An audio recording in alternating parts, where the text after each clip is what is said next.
আসসালামু আলাইকুম, কেমন আছেন সবাই? আশা করি সবাই ভালো আছেন। যে যেখান থেকে এই ভিডিওটি দেখছেন সবাইকে শুভেচ্ছা জানাচ্ছি। আজকের ভিডিওতে জানিয়ে দিব কুয়েতের সর্বশেষ খবর। প্রথমেই জানিয়ে দিচ্ছি কুয়েতস্থ বাংলাদেশ দূতাবাসের আপডেট। প্রবাসী বাংলাদেশিদের অবগতির জন্য জানানো যাচ্ছে যে দূতাবাসে বিতরণের জন্য 16টি এমআরপি পাসপোর্ট সহ বেশ কয়েকটি পাসপোর্ট তৈরি হয়ে রয়েছে। যারা বানাতে দিয়েছিলেন যোগাযোগ করতে পারেন। পাসপোর্ট ডেলিভারির সময় হলো অফিস চলাকালীন সময়ে প্রতিদিন সকাল 9টা হতে বিকেল 3টা পর্যন্ত। জানিয়ে দিচ্ছে আরও একটি আপডেট। 10 জানুয়ারি 2026 রোজ শুক্রবার বাংলাদেশ দূতাবাসের উদ্যোগে কুয়েতে অবস্থানরত প্রায় 735 জন প্রবাসীকে বিনামূল্যে প্রাথমিক চিকিৎসা সেবা প্রদান করেছে। এছাড়াও দূতাবাসের উদ্যোগে 16 এবং 18 জানুয়ারি তারুণ্যের উৎসব হিসেবে দুটি খেলা উদযাপন করা হবে। জানিয়ে দিচ্ছি প্রবাসী সংক্রান্ত একটি গুরুত্বপূর্ণ আপডেট।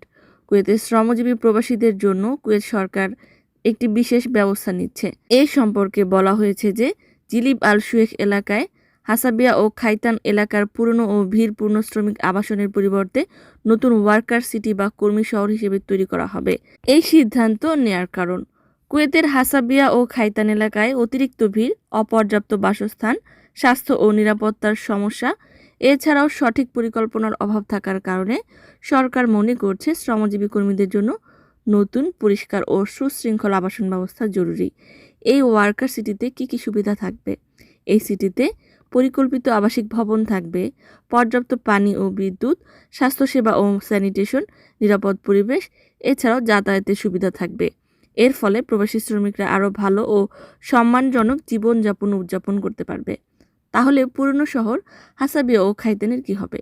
ধাপে ধাপে হাসাবিয়া ও খাইতানের অনেক কর্মীকে নতুন শহরে স্থানান্তর করা হবে।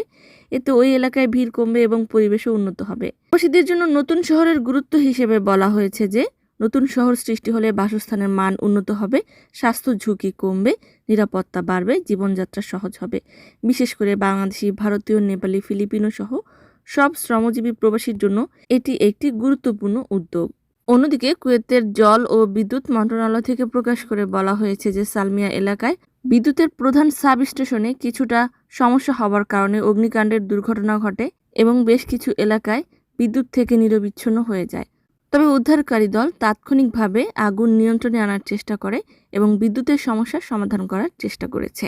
সম্মানিত ভিউয়ার্স, আজকের মতো এই ছিল আপডেট। পুরো ভিডিওটি দেখার জন্য ধন্যবাদ। এই ধরনের ভিডিও পেতে চাইলে ইউটিউব চ্যানেলটিকে সাবস্ক্রাইব করে দিবেন, ফেসবুক পেজটিকে লাইক এবং ফলো করে দিবেন। যারা পূর্বে করেছেন সবাইকে ধন্যবাদ। আজকের মতো বিদায়। আল্লাহ হাফেজ।